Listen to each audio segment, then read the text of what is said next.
हाल ही में बिरसा मुंडा की 150वीं जयंती बनाई गई और राजकुमार रौत ने लोकसभा में भी कहा। और अभी हाल ही में जब राजस्थान का बजट पेश हुआ उसके बाद भी उन्होंने अपना एक वीडियो जारी किया है। दोनों वीडियो को अपने ट्विटर अकाउंट पे डाला, काफी कुछ लिखा। अब दोनों ट्वीट को अगर हम थोड़ा सा अच्छे से जान पहचान ले और थोड़ा समझ ले तो एक चीज समझ आती है कि कहीं ना कहीं आज भी आदिवासियों को जो लगता है कि उनके साथ भेदभाव किया जा रहा है वो सच के रूप में प्रतीत हो रहा है। अब देखिए कि एक और तो लोकसभा में राजकुमार रौत जो कि बांसवाड़ा डूंगरपुर सांसद है, उन्होंने बिरसा मुंडा के लिए कहा कि अंग्रेजों के जमाने में उन्हें लोग देशद्रोही मानते होंगे, लेकिन हमारे लिए तो हमारे भगवान है और आने वाले समय में हमारे लिए भगवान ही रहेंगे। या उनकी जो अब की पीढ़ियां हैं उनको किस तरीके से नजरअंदाज कर रहा है ये देश हमारा। बजट आता है और उम्मीद जताई जाती है कि जितने भी पढ़े लिखे बेरोजगार बैठे हैं कि कोई नौकरी मिलेगी, नौकरी की घोषणा होगी या कई और ऐसे प्रोजेक्ट अटके पड़े हैं उन पर चर्चा की जाएगी। लेकिन एक संविदा की नौकरी पे बात हुई और कोई बात ही नहीं हुई। मुख्यमंत्री जी से भी जब प्रेस वार्ता में पूछा एग्जाम्स को लेके तो उन्होंने कहा कि हाँ हम एक योजना तैयार करेंगे, एग्जाम ऑनलाइन हो, कोई पेपर लीक ना हो, ये वो। लेकिन पेपर होंगे नहीं होंगे, किस प्रकार से जो बच्चे बेरोजगारी की दर पे दिन ब दिन बढ़ते जा रहे हैं उस पर कोई चर्चा नहीं की गई। और यही कुछ मुद्दे हैं जिनको लेकर राजकुमार रौत ने अपनी भड़ास निकाली है शायद सोशल मीडिया पे। अब सुनिए राजकुमार रौत की एक छोटी सी बात, क्योंकि वीडियो थोड़ा लंबा था, हम इस पर चर्चा करेंगे। उससे पहले आप सुन लीजिए क्या कुछ कहा राजकुमार रौत ने। आज 150वीं बिरसा मुंडा जयंती मनाई जा रही है, उसको राष्ट्रीय गौरव दिवस के रूप में मनाया जा रहा है। हमें गर्व है इस बात का। लेकिन बिरसा मुंडा कौन थे? बिरसा मुंडा उस समय तात्कालीन समय में जमींदारों और अंग्रेजों के लिए वो एक विद्रोही थे, देशद्रोही थे। और आज हमारे लिए वो एक क्रांतिकारी है, एक भगवान है, एक आदर्श है। वो जल जंगल जमीन की लड़ाई लड़ते थे। वही आज का हिड़मा आज के परिप्रेक्ष्य में आपकी नजर में वो नक्सलवादी है।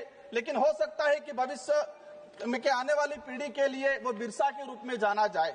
आदिवासी बाहुल्य क्षेत्र का युवा हथियार क्यों पकड़ रहा है? हमें कलम कागज पकड़ाने की जरूरत थी, लेकिन वो हथियार पकड़ रहा है। मैं आपको बताना चाहूंगा कि हम कह रहे हैं, सरकार कह रही है, हम भी चाहते हैं और मैं इस सदन से अपील करना चाहता हूं उस क्षेत्र के आदिवासी युवाओं को कि जल जंगल जमीन की लड़ाई आपको कलम और कागज से लड़ने की जरूरत है, हथियार उठाने की जरूरत नहीं है। ये समय अलग आया है कि जो नक्सलाइट उन्मूलन के नाम से कांग्रेस सरकार ने भी सलमा जुड़ोम करके अभियान चलाया, 2005 से लगा के 2011 तक चलाया।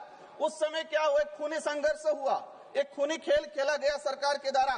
500 आदिवासी नक्सली के नाम से मारे गए। उस समय 800 से अधिक हमारे जवान शहीद हुए और 1500 से अधिक आम आदिवासी मारा गया और हजारों आदिवासी बहन बेटियों के साथ बलात्कार हुआ। आज वर्तमान समय में भी वही चीजें 500 के आसपास आदिवासी समुदाय नक्सलाइट के नाम से मारे गए। सभापति महोदय, ये बात इसलिए बता रहा हूँ कि आज हम जिसको नक्सलाइट कह रहे हैं वो इस देश का आदिवासी है और ये भी जानना पड़ेगा कि इस देश का मूल मालिक है। उनको हथियार चाइना से लाके देने वाले लोग कौन हैं? ये भी सफाई होनी चाहिए। मार्च 2026 में नक्सलाइट खत्म होना चाहिए, लेकिन जो बड़े लोग कौन है जो हथियार सप्लाई कर रहे हैं, समाप्त करें, वो लोग कौन है? एक सांसद होते हुए लोकसभा में इनके मुद्दे पहुंचाना इनका हक होता है कि जनता के जितने भी तमाम परेशानियां हैं, जो इनके क्षेत्र की दिक्कतें हैं, वो लोकसभा तक जाए, केंद्र सरकार तक जाए। लेकिन राज्य की जब बात आती है तो राज्य में इनके विधायक होते हुए भी कुछ ऐसी बातें हैं जो शायद बजट में नहीं आई, जिनका शायद ये कभी एक लंबे समय से इंतजार करते आए हैं। अब देखिए कुछ इन्होंने लिखा है इस मुद्दे को लेकर ही, उस पर थोड़ा गौर करते हैं। राज्य सरकार के बजट घोषणा में आदिवासी बाहुल्य क्षेत्रों के जिलों के साथ सौतेला व्यवहार किया गया है। इस क्षेत्र के सरकारी विद्यालयों की दयनीय स्थिति है। ऐसे समय में शिक्षण संस्थाओं की भौतिक सुविधा के लिए एक बड़े बजट वाली घोषणा की उम्मीद थी, लेकिन सरकार ने आंशिक बजट देकर ऊंट के मुंह में जीरा वाली बात को सार्थक कर दिया। आदिवासी बाहुल्य क्षेत्र में लंबे समय से ट्राइबल टूरिज्म कॉरिडोर बनाने, माही व कडाना बांध से बांसवाड़ा डूंगरपुर के तालाब नदियों को आपस में जोड़ने, वृहद सिंचाई परियोजना स्वीकृत करने के लिए मांग की जा रही है और उम्मीद थी कि इस बजट में बड़ी घोषणा होगी, लेकिन निराशा के अलावा कोई कुछ नहीं मिला।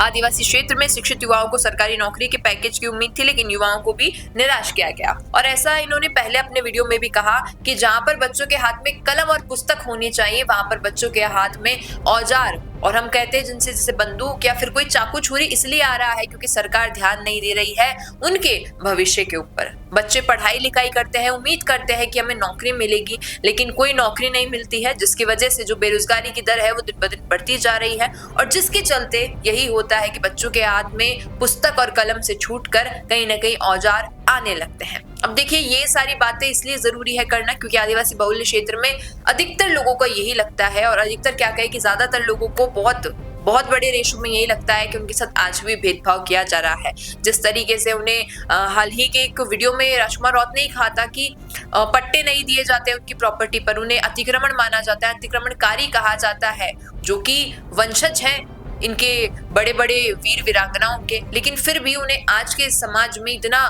अलग माना गया है, इतना बॉयकॉट किया जा रहा है, दरकिनार किया जा रहा है कि कहीं ना कहीं एक ऐसा वक्त आएगा जब ये सारी जो सीमा रेखाएं हैं वो क्रॉस हो जाएंगी। उसके बाद कहीं ना कहीं सरकार को भी देखना होगा कि किस प्रकार से वो उग्र होते हैं। हाल ही में एक आपने वीडियो देखा हो, मुंबई का वो वीडियो बताया गया था कि करीबन 50,000 से ज्यादा आदिवासी बहुल क्षेत्र के लोग विरोध करते हुए, धरना प्रदर्शन करते हुए सड़कों पर आ गए थे क्योंकि सरकार सुन नहीं रही थी, मांगे पूरी हो नहीं रही थी, और जिसके चलते भी राजकुमार रौत ने यही कहा था कि इसलिए हम शायद भील प्रदेश की मांग करते हैं। बाकी पूछती हूँ आपसे, आप क्या कहेंगे इस पर कि बजट आया या लोकसभा का कोई मुद्दा हो, आदिवासियों के साथ ऐसा जो अन्याय किया जा रहा है, इसको आपको कैसा लगता है इस पर? क्योंकि आप भी अगर आदिवासी हैं और आपको ऐसा एहसास होता है कि हमारे साथ भेदभाव किया जाता है तो आप कमेंट में बता सकते हैं। धन्यवाद। रुकिए और जरा ध्यान से सुनिए। क्या आप हमारी इन खबरों से अपने व्यापार को भी बढ़ाना चाहते हैं? तो आप भी खबरों के दौरान इस तरह के एलिमेंट्स पर अपना विज्ञापन दे सकते हैं, या फिर ऐसे खबर के 1 मिनट बाद अपना पूरा विज्ञापन डलवाएं, जो कि